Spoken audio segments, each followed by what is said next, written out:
Another receipt that was kept when he mentioned, because the other people were saying Ice Cube wasn't paying in his films, and he speaks up for Ice Cube. What you mean, the independent black dude who's filming it partly out of his fucking pocket? What you mean he didn't pay you enough? Hey, weirdo. Not that he didn't have a fan base. He had already been doing comedy, but like the world at large didn't know him. Local people in his, like where he had toured mostly with him, and people who go to comedy shows, but the world at large didn't know him. Katt, without a doubt, that movie like catapulted him to a different level of success, which he earned, 1, by doing the stand-up beforehand, 2, by auditioning and getting the part, 3, by expanding the role, by being the genius that he was comedically on that set. He's saying, just like I wasn't paid like a great amount, if I got like around $100,000 or so, I think that's what it was. Well, I made enough to get them teeth fixed just like you did. Yeah. So it was no harm, no foul. I knew that I was gonna go from there, and there was no turning back for Katt Williams. When you mention those kinds of things, then it's like it makes sense. Now, if other comedians want to say, yeah, I wasn't paid that much, and it's like, well, yeah, but were you a big draw? This was an opportunity for you. This wasn't about you getting paid crazy amount on a shoestring budget movie. This wasn't like produced by, big Hollywood in the same way. But if you were such a small actor at this time and you were having a small role, and Money Mike was a very small role that he expanded dramatically. So maybe he should have got paid a little bit more considering how much the character was expanded. But if I'm just grateful for the opportunity and you guys are expanding my part and not cutting it out like they did to all of Ricky Smiley's parts by his own admission, yeah, I think I'm getting paid appropriately. That's that. This was also corroborated by Ice Cube. Ice Cube came in there and said, a lot of people are talking about pay and how much they was paid on these movies that were extremely low budget. Most of these guys work a couple of days, and when you're doing a movie, there's over 100 people working on the movie that need to get paid. Most of them got to get paid every day. And there's pre-production and post-production. Even after you finish with the actors, you got to pay editors and sound people. And my movies are all about quality, so most of the money go up on the screen. I'm not giving you no bullshit. I'm not giving you no low budget, shit you can laugh at because it's so cheap.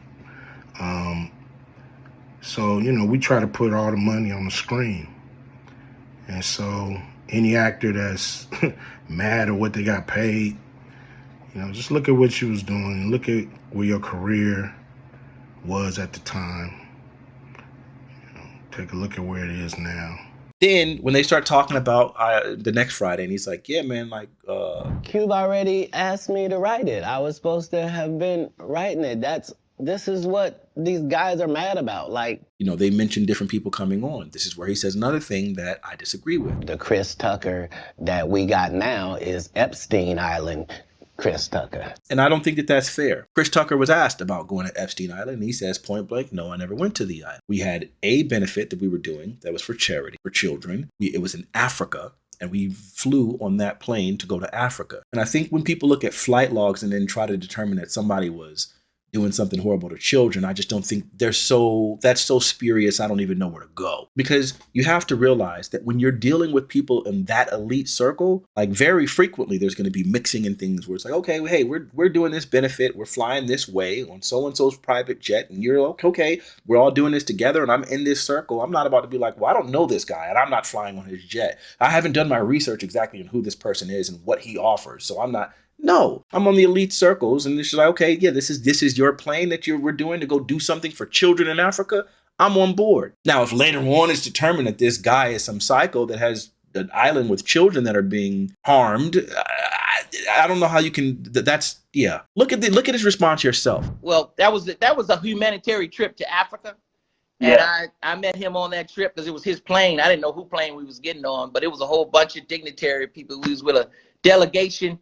And yeah, I met him, and you don't know people, what they do in their private lives. So that doesn't mean, so yeah, that is not enough to give me that Chris Tucker was doing what they were saying. And simply him being on a plane at one point for a charity event is crazy to try to imply that. He mentioned Joe Rogan doesn't want him on his show.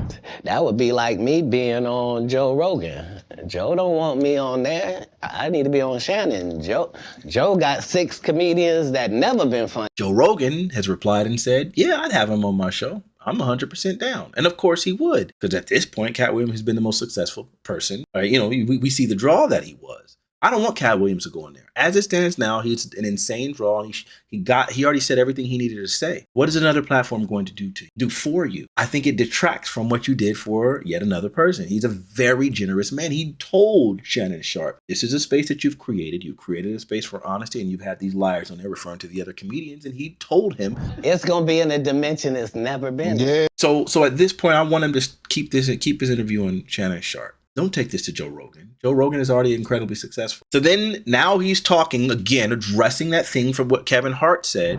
Another fact, a hard fucking fact. Katt Williams did not own all the specials. So he mentions the fact that every time I do a tour or a special, you think, well, that's sponsored by somebody. Somebody did a good job. No, just the guy they're kicking around, just the one that might mentally not be all there. He's the one picking the outfits, writing this guy's material, booking the shows, making sure he gets there. He's the one hiring the other comedians. This is in direct contrast to what Kevin Hart says. And he says, right now, all this stuff is Googleable, is Google. You can Google it. It's all fucking researchable information. Any of you guys, Google, find me somewhere where someone else is claiming, hey, no, it's not true that Katt Williams produced his own shows. I mean, it does seem like these shows aren't promoted. When he mentioned, hey, I've done all these specials, you just don't know it because since I own them, then the studios aren't going to pay to produce those things. A lot of times you end up getting distribution deals with someone, with other companies, because otherwise they're not interested. So why would HBO be responsible for the distribution? They already got their views from airing it. Your job is to produce it and to help broadcast. And now here comes the P. Diddy part. Randomly he says, because P. Diddy be wanting the body, and you gotta tell him no. Why he say that, bro? Why he say that? This starts dealing with his overarching theme again about how, people turn down the dress. Go do what you gotta do. When you come back, I'm in your movie. Don't trip. I don't need to see the script or nothing. We get in that office and this fool pull out Big Mama's House 2. I almost died. And I gotta read this script from all these good white people, where this nigga want me to get in a dress with him. And I'm literally saying to everybody, why is he in a dress again? You already played the old lady as an FBI agent. We can play anything now. We can be playing a dog catcher this time. Why do we need to be in a dress? And I get so mad, I say, you don't want me. You want Brandon T. Jackson. And that's who they went and got. Twice I said it, they went and got him. Just like I'm telling you, I had that other dude's work. I had all of it. All I did was say, I want to punch it up so it's not offensive to real niggas. And that was probably one of the larger points. It was about the other comedians and how they're not as honest as they claim to be and how they've stole work. But again, this is where he starts telling him. He told him because he's aware. He's like he said, he's been on some little finger. Because in 30 years, I've done nothing but collect information, knowledge, and your secrets. So if you and a man was in a corner doing something you wasn't supposed to be doing, you will tell it. No, somebody come to tell me. Okay. I gather that. I value that. I'll pay for that. Come, tell me. I know so many things I shouldn't know, and they all know it. And he knew, and he had been collecting all this information, and he found a platform, which I respect, which was Shannon Sharpe. And he decided, I'm about to go ahead and give him all this information. And he told him it's going to be in a dimension it's never been in before. And I think this reminds me of when, do you guys remember when, who's a snitch? What's that little snitch? Snitch 9. When Snitch 9 went on The Breakfast Club and he said, this is going to be bigger than any interview you guys have done. And it did numbers. He was right. When someone got it, they know they got it. And he mentioned it and it did. It did those numbers. I'm glad he's irrelevant now, but that at the time, he was a draw. He had gotten out of prison after snitching on all those black people and, barely got any time. And he was like fine and living, even though it seemed like there was evidence that he had molested some. It was crazy. But the fact of the matter was he knew that he was enough of a draw. He was paying people to try to create controversy. Those people outed him. Thank you, snitching on him. I think he got his just desserts. I like that. I think in the same sense, Katt knew the draw he was. He knew how much information he had, and he knew what this platform was, and he knew what it was going to be. And it is. He said, the greatest thing floating in 2024. Mark the words. They talked about Prince. He gushed over Prince. I thought that was a good thing. He was just an amazing individual. I was able to meet him when I was 12, and I knew him my entire life through all of his changes. I was able to assist him many times. If you go look at Prince's car collection, you'll see that Prince don't have not one car Katt Williams ain't got. He got the Prowler from Friday After Next sitting there. He got the same Bentley as me, like, because we share certain things. Our connection was lyrics, musical lyrics, women, and cars. He now claims that his newest Netflix deal is in the 8-figure mark. That means at least 10 million. If you have 12 specials and they're doing so successful and you're this much of a draw, and he is a humongous draw, I think I can understand why Netflix would be willing to pay that. And they also probably don't want to deal with more drama, especially after the Monique situation. I don't see any reason why he's lying. I don't know that Netflix would come forward and admit, but he claims that. And here's where he does something to backtrack something earlier. When he mentioned that Earthquake couldn't read, which is why he couldn't do movies, when Shannon Sharpe says something positive about Earthquake, he says, special. Yep, it was 20 minutes long. It was good too, though. It was. He's good. Not it was good. He's good. See, so it's not like he just hates the guy Earthquake. He didn't have a problem with him, but I think he was just spitting facts. Because he wasn't able to translate the stand-up to the movie thing, TV. He took a hit. Now he goes in on Steve Harvey to the contrast, who says, that's why when you hear these dudes talking about, oh, I didn't want to be a movie star, you just know it's disingenuous. Like, what are you talking about, dude? Yeah, oh, no, I just wanted to do a game show. It's like, you wanted to be a movie star. As you said, you tried to take a part from somebody else. It's just, I think this was a part where it made me happy that he denied this. You clear up the air, because when you're in a spot where you're really kind of upping yourself and someone gives you that credit, you can try to be vague and be like, I help a lot of people, so that people do think you help the Migos. But instead, he just says it point blank. I don't think they've ever been in a place where they needed my help, and no, I didn't, right? If I was given the opportunity to help them, would I? Of course I would. That's what I do.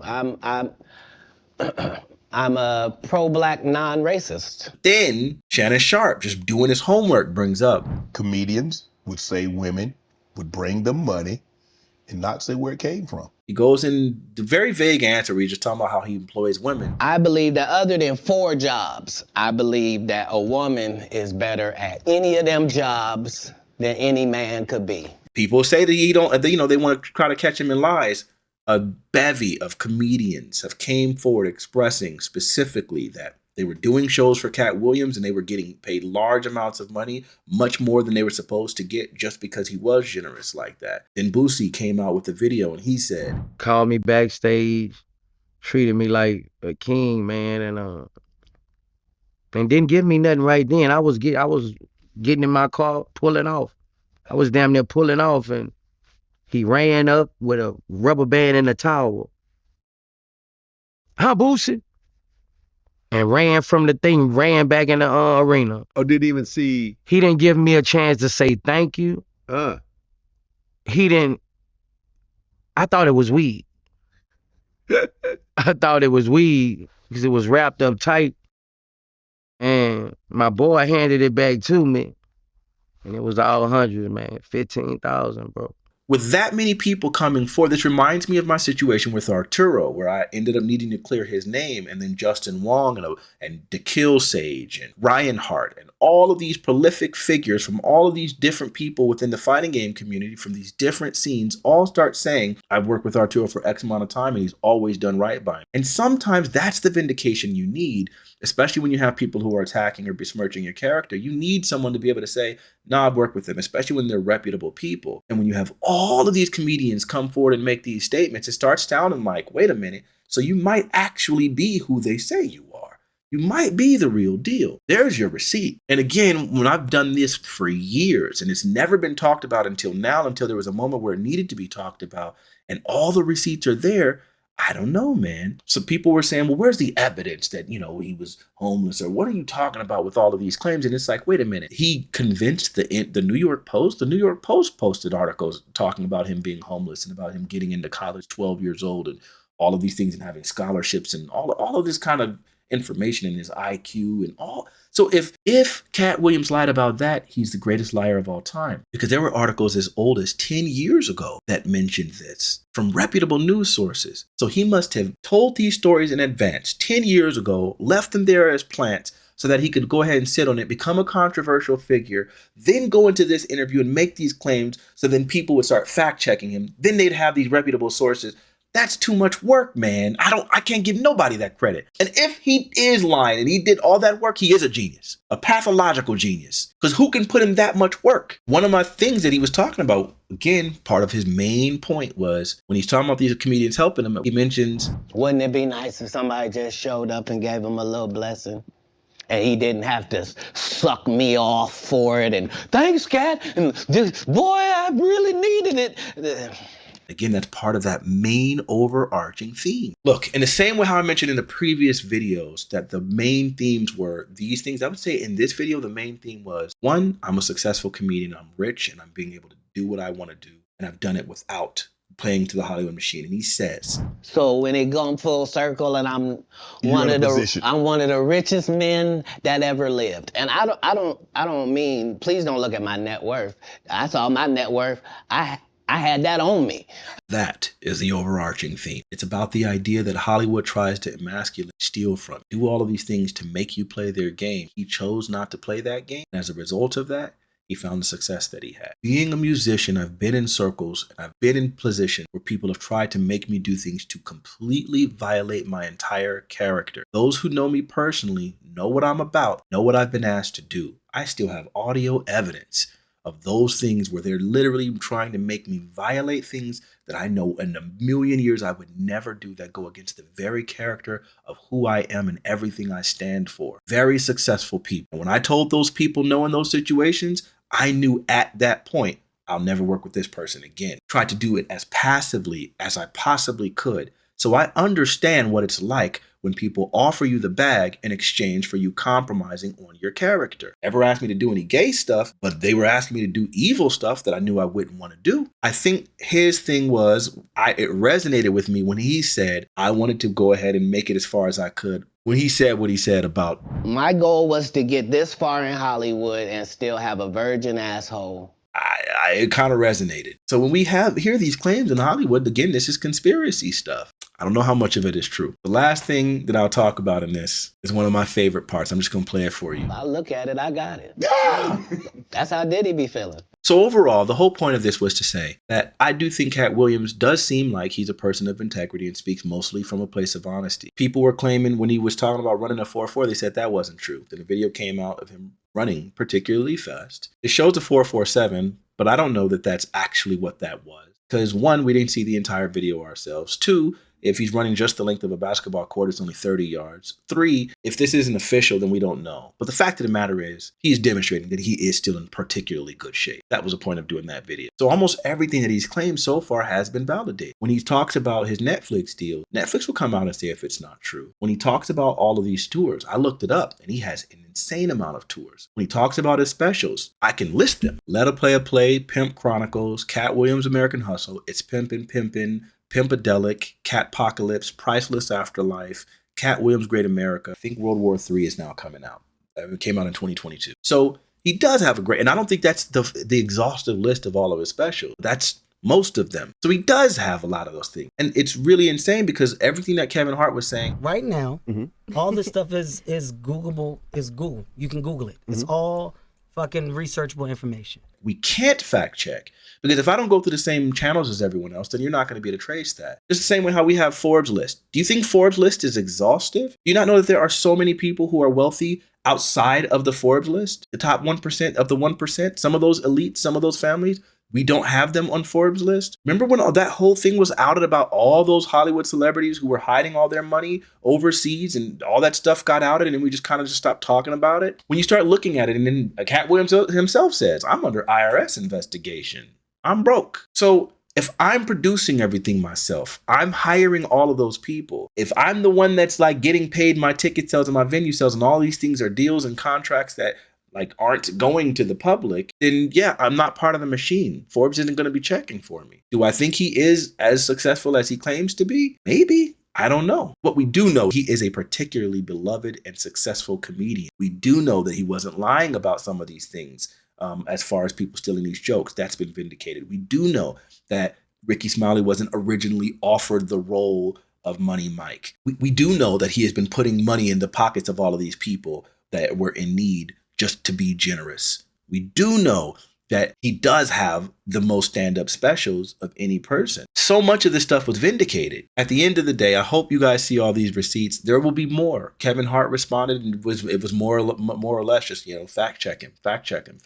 Ultimately, I wasn't the biggest fan of Katt Williams. I still have not watched the vast majority of his work. To be honest with you, Dave Chappelle is my favorite stand-up comedian. When my brother and I were having a conversation about Katt Williams, and he told me, yeah, he thinks Katt Williams is particularly funny. And I was like, I don't know. I don't think so. So he said, all right, we'll just put on one of his specials. And he puts one on. Let's see if it's funny. We laughed throughout the entire thing. And I said, I'll give it to you. That was a very funny special. I need to watch more. I don't know. I wasn't familiar with him. I doubt he'll ever top Dave Chappelle for me personally. Now, my brother, Johan, is one of the funniest people I've ever met. He's one of the funniest people I know in real life. His favorite comedian is Katt Williams. Obviously, Dave Chappelle is a particularly cerebral comedian. I consider myself to be a pretty cerebral person. So then it makes all the sense in the world that Dave Chappelle would be. No one can take from the fact that Katt Williams is clearly a force to be reckoned with. This will probably go on to be the largest viewed interview in the world. And with this much scrutiny, let's look and see if anybody can find receipts of things that he said that aren't true. Ice Cube claims that the rape scene in Friday After Next isn't true. That's one. Tiffany Haddish wasn't married to a white man. That wasn't true. We'll see. The receipts will keep coming and they'll speak for themselves. We're waiting on the fact checks. And it seems like all the fact checks have validated him. I don't know. Are there any receipts that I'm missing? You guys tell me. Tell me anything that I'm missing in this video. Any receipts, anything that he said that has been a lie. And I'll find the receipt for you. And I'll reply it directly to you, or I'll make another video about it. Until then, you know where to find me. Let me know if this is one of the longer videos that I've done. Tell me if this is the kind of stuff that you'd be interested in, or if you'd rather I keep it super duper short. I just wanted an exhaustive one-stop shop so that we can see all of the things that he talked about and see how much of what he was saying is true, as opposed to just finding hit or miss little clips here and there. Peace.